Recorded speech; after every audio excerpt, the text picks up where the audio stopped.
प्यारे बच्चों, जय यीशु। आइए फिर एक बार हम इस कैटेकिज्म क्लास में एकत्रित होकर परमेश्वर से मिली हुई जो दान है, भेंट है, धन या संपत्ति, उसका हम कैसे उपयोग करें और कलीसिया हमें इसके बारे में क्या बताती है, समाज इसके बारे में क्या बताता है, इसके बारे में और आगे इस क्लास में हम चर्चा करें। तो चर्चा करने के पहले आइए हम हाथ जोड़कर प्रभु से कृपा वरदान के लिए प्रार्थना करें। प्यारे प्रभु यीशु, हम आपकी स्तुति करते हैं, आपकी आराधना करते हैं, आपको धन्यवाद देते हैं। हे प्रभु, आपने हमें मेहनत करने के लिए शक्ति प्रदान की है और आपकी शक्ति से, आपकी कृपा से ही हम जो कुछ भी परिश्रम कर सकते हैं उसका फल हम अनुभव करने को तत्पर बनते हैं, प्राप्त बनते हैं। हे प्रभु, हमें यह कृपा दीजिए कि हम सदैव आभारी दिल से आपके दिए हुए इस भेंट का सही इस्तेमाल करें और हमारे परिवार और समाज की उन्नति के लिए इसकी सहायता से हम हमारा हाथ भार लगाएं। पिता, पुत्र और पवित्र आत्मा के नाम पर आमीन। जय यीशु। तो प्यारे बच्चों, पिछली क्लास में हमने क्या पढ़ा था, क्या आपको याद है? हम धन संपत्ति के बारे में बात कर रहे थे और हमने ये पढ़ा शुरुआत में एक लियो टॉल्स्टॉय की स्टोरी से, जहाँ पर 6 फीट मिट्टी के बारे में हमने पढ़ा। कैसे लोभ, इस संपत्ति का लोभ हमें नाश की ओर ले जाता है। फिर बाद में हमने देखा कि ये संपत्ति है, यह सब ईश्वर का दान है और इसके अर्जित करने के मार्ग हमें कैसे अर्जित करना है, न्याय संगत के साथ अर्जित करना है, ईमानदारी के साथ अर्जित करना है, मेहनत के साथ हमारी संपत्ति को इकट्ठा करना है और हम ये संपत्ति के मालिक नहीं बल्कि सिर्फ कारिंदे हैं। उसके साथ साथ हमने अन्याय के मार्गों से संपत्ति अर्जित करने से क्या होता है उसके बारे में भी पढ़ा है। तो आइए बच्चों, अब हम आज पढ़ते हैं संपत्ति का उपयोग कैसे करें। संपत्ति ईश्वर का दान है और ईश्वर के आशीर्वाद से ही हम जो कुछ भी धन कमाया है वह ईश्वर के आशीर्वाद से ही है। ऐसे सोच रखने वाले मनुष्य कभी भी धन का दुरुपयोग नहीं करेंगे, क्योंकि उनके मन में ईश्वर का भय है और उनकी यह धारणा है कि उन्होंने जो कुछ धन कमाया है वह ईश्वर की कृपा से है। तो ऐसे सोच रखने वाले लोग कभी भी धन संपत्ति का बुरा उपयोग नहीं करेंगे। जैसे कि शराबी लोग, आपने सुना है, जब वे पूरा शराब की धुन में रहते हैं, या जो उड़ाऊ लोग हैं जो पैसा फिजूल में खर्च करते हैं, वे कहते हैं कि ये जो पैसा है ये मैंने कमाया है, ये मेरी कमाई है, मैं जो चाहे इससे करूँ, मुझे जैसा चाहिए इसका खर्च करूँ, आपको इससे क्या लेना देना है ना। तो आपने ये डायलॉग्स भी बहुत बार सुने होंगे। लेकिन आपको क्या लगता है, वे जो कहते हैं क्या वह न्याय संगत है? क्या हम ये कह सकते हैं कि जो पैसा हमारे पास है वो पूरा हमारे खुद के बल पर हमने कमाया है? कभी नहीं। यदि हमें परमेश्वर शक्ति नहीं देता तो हम कैसे श्रम करते और कैसा पैसे हमारे पास आता। तो इसीलिए जो धन संपत्ति है वह हमारी खुद की कमाई नहीं है बल्कि परमेश्वर की कृपा से मिली हुई है और इसीलिए हमें उसका परिवार के और समाज के उपयोग के लिए ही उसका इस्तेमाल करना है। और उससे जब भी हम पैसा खर्च करते हैं तो हमें यह सोचना है कि इस खर्च करने की ज़रूरत है या नहीं, इससे मुझे क्या लाभ हो रहा है और इस पैसे खर्च से मेरे पड़ोसियों को इससे कुछ हानि हो रही है या नहीं, इसकी जांच करने के बाद ही हम सही तरीके से पैसा खर्च करें। और संपत्ति का सामाजिक आयाम, मतलब समाज में इसका क्या परिणाम हो रहा है उसका भी ध्यान रखकर हमें उपयोग करना चाहिए। इसलिए ईश्वर की संपत्ति दान ग्रहण किया है, उसे दूसरे में बांटने भी हमें ध्यान रखना है, क्योंकि हमने अभी बताया है ना कि ईश्वर से मिला हुआ दान है संपत्ति। तो इसीलिए जो दान हमें ईश्वर से मिला है उसे दूसरों के हित के लिए बांटने का भी हमें ध्यान रखना चाहिए। महान बेसिल, इन्होंने गरीबों की मदद करने के लिए एक अच्छा निर्देशन दिया है। वे कहते हैं, अगर तुम्हारी अलमारी में एक्स्ट्रा रोटी बची है तो वह रोटी तुम्हारी नहीं, वह भूखों की है, उनको देना है। अगर तुम्हारे अलमारी में कपड़े एक्स्ट्रा पड़े हैं तो वह कपड़े तुम्हारे नहीं, वह तुम्हारे जो भाई बहन बाहर नंगे पड़े हैं, जिनके पास पर्याप्त कपड़े नहीं हैं, उन लोगों के लिए है। इस धारणा का मतलब यह है, जो कुछ भी हमारी आवश्यकता से ज़्यादा हमारे पास में है, उसका अधिकार हम पर नहीं, बल्कि उसका अधिकार उन लोगों को है जिनके पास ये कुछ नहीं है। इसीलिए हमारे पास जो कुछ भी ज़्यादा है, ज़रूरत से ज़्यादा है, उसे हमें ज़रूरतमंदों को बांट देना चाहिए। परिश्रम से कमाए गए धन का विवेक के साथ हमें खर्च करना चाहिए। कंजूसी और लुटारूपना, उड़ाऊपन दोनों भी परमेश्वर के हित में नहीं है, क्योंकि आवश्यक से ज़्यादा खर्च करना और जहाँ ज़रूरत है वहाँ पर खर्च नहीं करना, दोनों भी पाप के बराबर है। और इसीलिए हमें चाहिए कि जितना ज़रूरत है, आवश्यकता के अनुसार संपत्ति का अच्छी तरीके से उपयोग किया करें। संत पापा पियूस सेकंड हमें बताते हैं, दुरुपयोग या उपयोगहीनता दोनों के कारण संपत्ति को नष्ट करना या उसका नाश करना उचित नहीं है। एक तो गलत उपयोग या बिना उपयोग, दोनों के कारण संपत्ति नाश करना या नष्ट करना उपयोग अच्छी नहीं है या हितकारक नहीं है। संत थॉमस एक्विनस भी हमें इसके बारे में बताते हैं। वे कहते हैं, मनुष्य को अपनी संपत्ति अपनी नहीं माननी चाहिए, क्योंकि ऐसी संपत्ति माननी चाहिए क्योंकि इसमें दूसरे जो ज़रूरतमंदों है उनके साथ बांटने के लिए यह एक कॉमन प्रॉपर्टी है, ऐसा विचार हमें होना चाहिए। जैसे हम बोलते हैं ना, जो म्यूनसिपैलिटी के पानी आता है नल, तो हम बोलते हैं ये नल सबका है, सार्वजनिक स्थान है, इसमें से पानी लेने का सबको अधिकार है। वैसे जो संपत्ति हमारी है उसे हमें कभी भी ऐसा नहीं सोचना चाहिए कि ये मेरी कमाई है, ये मेरी अपनी है।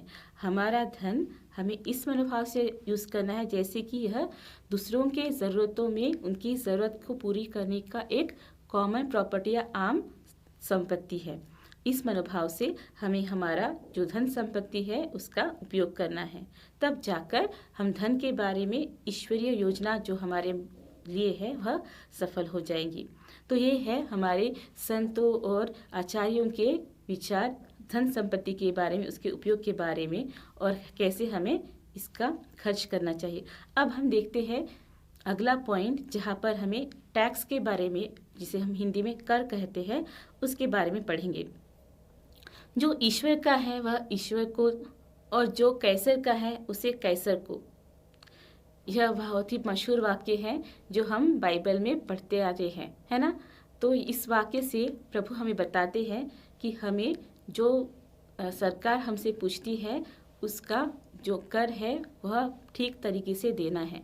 जो परमेश्वर को देना है उसे परमेश्वर को देना है और जो गवर्नमेंट को देना है उसे गवर्नमेंट को देना है। ईसा मसीह सिखाते हैं कि जो ईश्वर का है वह ईश्वर को और जो कैसर का है उसे कैसर को दे दे।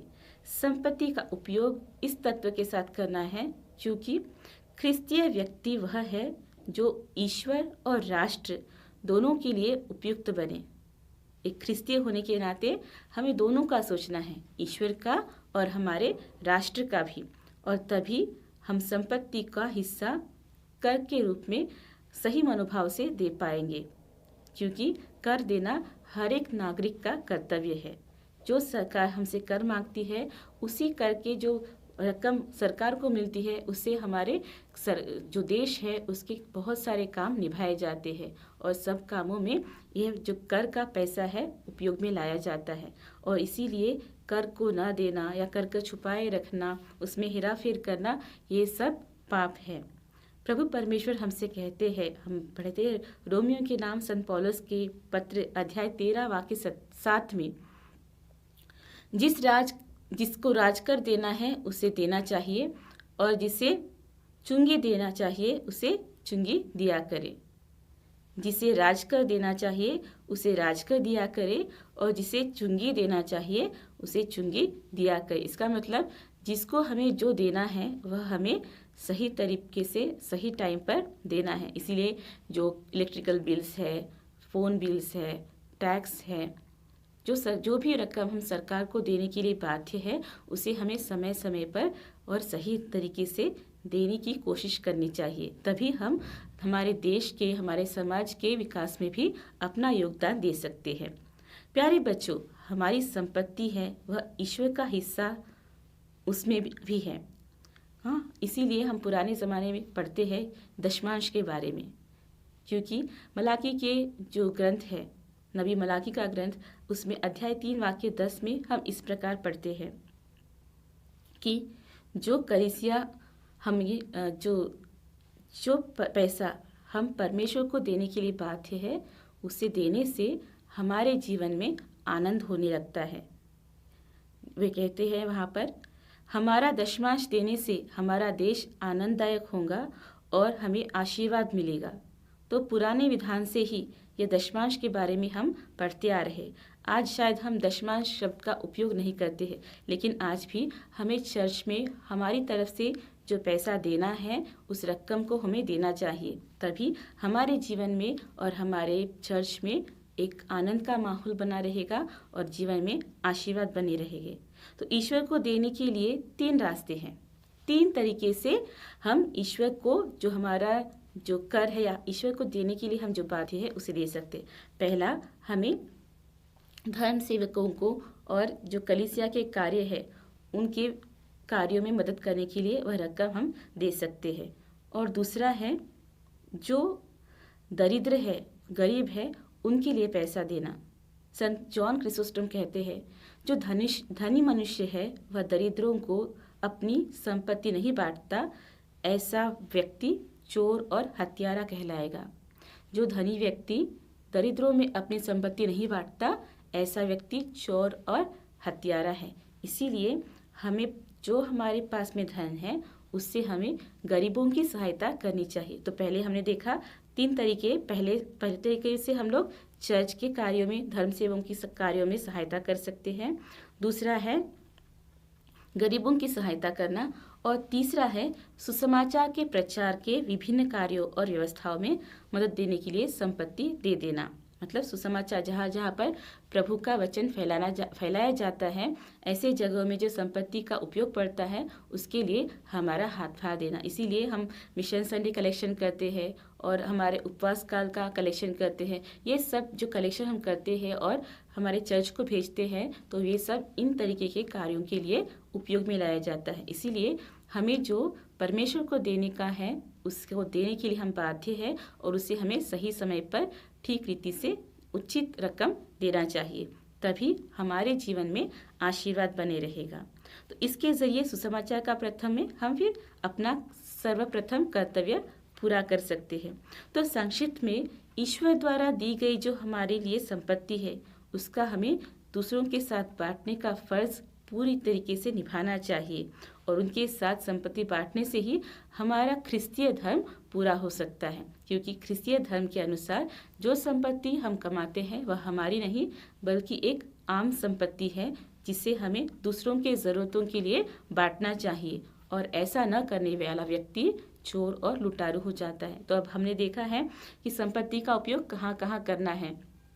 दूसरों की भलाई के लिए, परिवार की भलाई के लिए, समाज के भलाई के लिए, फिर सरकार को कर देने के लिए और परमेश्वर के लिए जो हम बाध्य हैं उसे देने के लिए। और परमेश्वर को देने के लिए हमें 3 मार्ग बताए हैं। तो पहला था धर्म सेवकों और जो कलीसिया के कार्य है उसको देने के लिए, फिर दूसरा था दरिद्रों को बांटने के लिए और तीसरा सुसमाचार के प्रचार के सभी कार्यों में बांटने के लिए। तो इस तरीके से धन और संपत्ति का हमें ठीक ठीक उपयोग करना चाहिए। अगला पॉइंट हम देखते हैं कलीसिया के सामाजिक प्रबोधन। कलीसिया में अनेक प्रबोधन हैं जिसके द्वारा कलीसिया हमें समय समय पर मार्गदर्शन करती है कि हम हमारा धन किस तरीके से इस्तेमाल करें और लोगों की भलाई के लिए कैसा लाया जाए। तो इन प्रबोधनों के बारे में हमें जानकारी रखना हमारा कर्तव्य है, जिससे हम लोगों के हित के लिए और कलीसिया के विचार के अनुसार जीवन बिताए। तो आइए बच्चों, अब हम एक एक करके इन प्रबोधनों को देखें। पहला है रेरुम नोवारुम। रेरुम नोवारुम यह 15 मई 1891 में पोप लियो 13 द्वारा एक विश्व पत्र के रूप में लिखा गया था और इसमें मजदूर वर्ग के हकनामा और इसे सामाजिक मैग्ना कार्टा के नाम से जाना जाता है। दूसरा है क्वादी जेसिमो एनो। यह रेरूम नोवारुम के लिखे जाने के 40वीं वर्षगांठ में संत पापा पियूस 11वें ने लिखी थी। यह भी एक विश्व पत्र के रूप में प्रकाशित किया गया था। इसको मई 5, 1931 में प्रकाशित किया और इस प्रलेख में सामाजिक मसलों का हल और उसका जिक्र किया गया है। तो ये सब सामाजिक प्रबोधन है, मतलब समाज में हमें कैसा रहना चाहिए, उनके हमारे सामाजिक हक क्या है, इन सब बातों में, इन प्रबोधनों में चर्चा की गई है। अगला है मातर एट मजिस्ट्रा, मतलब माँ और आचार्य। यह 1961 मई 15 को पोप जॉन 23 के द्वारा प्रकाशित विश्व पत्र है, जहाँ पर कृषि विकास एवं विश्व स्तर राष्ट्रों की चर्चा की गई है। तो कृषि विकास पर जो प्रलेख है या प्रबोधन है वह है माँ और आचार्य। चौथा है पैचम एट टेरिस, धरती और शांति। 1963 अप्रैल 11 को पापा जॉन 23 ने इस विश्व पत्र को प्रकाशित किया। पृथ्वी पर शांति स्थापित करने का और उसे बनाए रखने का राष्ट्रों एवं व्यक्तियों के कर्तव्य के बारे में और इसके अधिकार के बारे में स्वीकृति के रूप में इसे विश्व पत्र के रूप में प्रकाशित किया गया था। तो यहाँ पर किस किस के बारे में चर्चा है? पाचिम एट टेरिस में धरती और शांति, मतलब पृथ्वी पर शांति कैसे स्थापित करना है, इसके बारे में इस विश्व पत्र में लिखा है। पांचवा है पॉपुलोरम प्रोग्रेसियो, जनता की प्रगति। संत पॉल जॉन 6 द्वारा 1967 में मार्च 26 को यह विश्व पत्र प्रकाशित किया गया। इसमें अमीर राष्ट्रों एवं गरीब राष्ट्रों के बीच संपत्ति बांटने के महत्वपूर्ण विषय के बारे में चर्चा की गई है। तो यह कैसे जनता की प्रगति की जाए, यहाँ पर अमीर राष्ट्र और गरीब राष्ट्रों के बीच में समझौता करके कैसे वे एक दूसरे की मदद करके प्रगति के मार्ग पर चल सकते हैं, इसके बारे में चर्चा इस विश्व पत्र में लिखी गई है। छठवां है सोलिचितने नोस्ट्रे, यहाँ पर सामाजिक उत्सुकता। इस नाम से संत पापा जॉन पॉल द्वितीय द्वारा 1987 में दिसंबर 30 को यह विश्व पत्र प्रकाशित किया गया। इसमें सामाजिक मसलों के कलीसिया की उत्सुकता का प्रकट किया गया है। इसमें इस सत्य पर जोर दिया गया है कि संपत्ति का न्यायपूर्वक वितरण ख्रिस्तीय मार्ग से ही संभव हो सकता है। मतलब समाज के उन्नति में जो कलीसिया का हाथभार है और कलीसिया कैसे इसमें अपना सहयोग देती है, इसके बारे में इस विश्व पत्र में लिखा गया है। और यहाँ पर ख्रिस्तीय मार्ग से ही हम सब न्यायपूर्वक संपत्ति का उपयोग कर सकते हैं और सब लोग एक साथ प्रगति की राह पर चल सकते हैं, इस बात का जोर इस विश्व पत्र में लिखा गया है। सातवां है चेंदेसिमुस अनुस, मतलब 100वां साल। तो यहाँ पर रेरूम नोवारुम की शताब्दी के उपलक्ष्य में इस विश्व पत्र को प्रकाशित किया गया था, जिसे मई 1, 1991 में संत पापा जॉन पॉल द्वितीय ने प्रकाशित किया।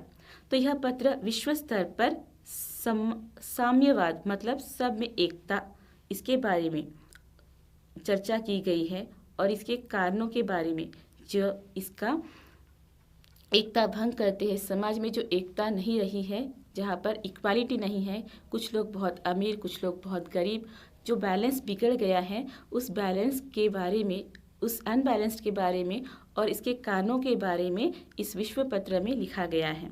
तो इसके साथ साथ आधुनिक संसार के और कई सामाजिक मसलों की यहाँ पर हल निकालने का इस पत्र में प्रयत्न किया गया है और इसके साथ में विश्व में कैसे हम शांति लाए और विश्व के जो अलग अलग प्रश्न हैं उसके हमें एक साथ उत्तर कैसे ढूंढ सकते हैं, इसके बारे में इस पत्र में चर्चा की गई है।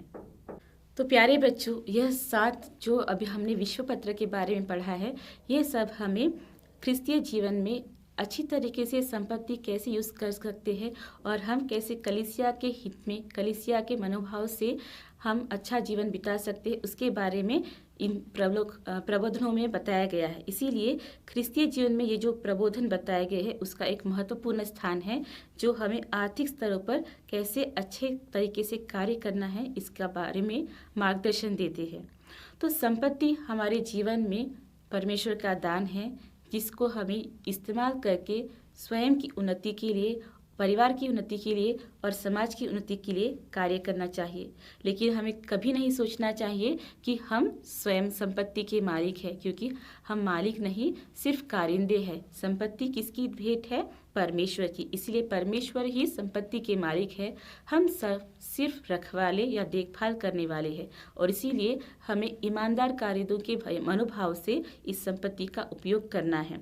और जब भी हम इसका उपयोग करते हैं तब हम दूसरों की भलाई के लिए करें, और हमारे इस उपयोग से हम सब उन्नति की राहों पर चल सकते हैं। तो ईश्वर की इच्छा के अनुसार ही हमें इस संपत्ति का उपयोग करना है। और जो धन अर्जित करने के मार्ग है वह सब न्याय संगत हो। हम कभी भी अन्याय के मार्ग से धन संपत्ति अर्जित करने की कोशिश ना करें, क्योंकि ऐसा करने से हम सब नष्ट हो जाएंगे या नाश के मार्ग पर चल जाएंगे। और इन मार्गों पर चलने वाले लोग मुक्ति की राह से भटक सकते हैं। और इसीलिए अगर हमें हमारे जीवन में मुक्ति प्राप्त करनी है, प्रभु की राहों पर चलना है, तो ईमानदारी से हम मेहनत करके धन कमाएं और इसे अच्छे कार्यों के लिए इस्तेमाल करें। तो धन को सही जगह पर न उपयोग करने से और बेकार में उपयोग करने से भी, दोनों तरीके से हम परमेश्वर की योजना के अनुसार कार्य नहीं करते। इसीलिए हमें अत्यधिक धन को खर्च भी नहीं करना चाहिए या फिर कंजूसी भी नहीं करनी चाहिए। बैलेंस तरीके से हमें अपना जीवन बिताना चाहिए, तभी हम ईश्वर की इच्छा के अनुसार जीवन बिता पाएंगे। और तब जाकर हमें जो परमेश्वर से मिली हुई भेंट है, इस संपत्ति के हम ईमानदार कारिंदे या रखवाले बन पाएंगे। तो प्यारे बच्चों, यह क्लास यहीं पर समाप्त होता है। इसमें हमने क्या क्या पढ़ा है जस्ट थोड़ा सा रिवाइज करेंगे। तो हमने आज संपत्ति कैसे उपयोग करनी चाहिए इसके बारे में पढ़ा, और संपत्ति में हम किस किस को देने के लिए कैसे किस किस के लिए देने के बाध्य है उसके बारे में पढ़ा। जैसे प्रभु ने पढ़ाया है हमको, जो कैसर का है उसे कैसर को, और जो ईश्वर का है उसे ईश्वर को देना है। तो हमें ईश्वर के देने के लिए 3 मार्ग बताए हैं, और जो सरकार को देना है उसे भी हमने कैसे देना है उसके बारे में बताया। और साथ ही साथ कलीसिया में जो विश्व पत्र या प्रबोधन है, कलीसिया हमें आर्थिक व्यवहार कैसे करना है उसके बारे में जो पढ़ाती है या सीख है, उसके बारे में जो 7 प्रलेख या विश्व पत्र है उसके बारे में हमने पढ़ा है। तो प्यारे बच्चों, अंत में हम फिर एक बार अपने मन की जांच करें और ये ध्यान रखें कि हम जो धन संपत्ति कमाते हैं, हमारे पास जो कुछ भी पैसा है, उसका हम किस रीति से इस्तेमाल करते हैं। क्या हम सच में लोगों के हित के लिए इस्तेमाल करते हैं? क्या हम हमारी कमाई पर, हमारे धन पर, हमारी संपत्ति पर गर्व करते हैं? ऐसा है तो हम प्रभु से क्षमा मांगे और हृदय अपना विनम्र होकर, नम्र भाव से, आभारी दिल से प्रभु से जो भेंट मिली है उसे सही तरीके से इस्तेमाल करके सब लोग का भला करें। तो चर्चा के लिए 2 प्रश्न हैं। पहला है, जो व्यक्ति यह कहता है कि मैं अपनी संपत्ति से कुछ भी कर सकता हूँ, क्या आप उससे सहमत हैं और क्यों? इस पर ज़रूर चर्चा करें कि जो व्यक्ति कहता है मैं अपनी संपत्ति से कुछ भी कर सकता हूँ, क्या आप उस पर सहमत हैं, क्यों? दूसरा है, कर चोरी करते हुए धंधा करने का क्या आप अनुमोदन करते हैं? कर मतलब जो टैक्स नहीं देना या टैक्स छिपाए रखना, गलत पैसा दिखाना, ऐसे जो गलत चीज़ें करते हैं, गवर्नमेंट को पैसा नहीं देते हैं, चर्च की तरफ पैसा नहीं देते हैं और अपने ही स्वार्थ के लिए पैसा इस्तेमाल करते हैं, इन लोगों से आप क्या कहेंगे? और इसके बाद में पाठ के प्रश्न दिए हैं, इसका उत्तर आपको ढूंढ निकालना है। और एक्टिविटी के लिए आपको दिया गया है, आपके पैरिश में आर्थिक तौर पर परेशान एक व्यक्ति, एक परिवार की मदद अपने क्लास के नेतृत्व में करे। ज़रूर ही हमारे आजू बाजू या हमारे पैरिश में, हमारे पड़ोस में ऐसे ज़रूरतमंद लोग होंगे जो आर्थिक रूप से पीछे हैं। ऐसे लोगों को आप आपके क्लास के स्तर पर मदद करने का कुछ उपाय निकालें। प्यारे बच्चों, पाठ वाचन के लिए संत लूकस का सुसमाचार अध्याय 12 वाक्य 13 से 21 तक। प्लीज़ नोट कीजिए, संत लूकस का सुसमाचार अध्याय 12 वाक्य 13 से 21 तक। इस पाठ को आप शांत होकर पढ़ें और इससे मिली हुई प्रेरणा के अनुसार जीवन बिताने की कोशिश करें। तो आइए हम हाथ जोड़कर प्रभु से धन्यवाद मांगे। हे प्रभु यीशु, हम आपको धन्यवाद देते हैं आज के इस दिन के लिए, हम पर बरसाए हर एक वरदान के लिए। आपने इस क्लास द्वारा हमें जो प्रबोधन दिया है, जो प्रेरणा दी है, उसे स्वीकार कर उसके अनुसार जीने की कृपा हम में से हर एक को दीजिए। हे प्रभु, आपके वचनों के अनुसार, कलीसिया के प्रबोधन के अनुसार और सामाजिक न्याय संगतता के अनुसार हमारा जो धन है, संपत्ति है जो आपसे मिली है, उसका उचित इस्तेमाल करने की कृपा हम में से हर एक को प्रदान कीजिए।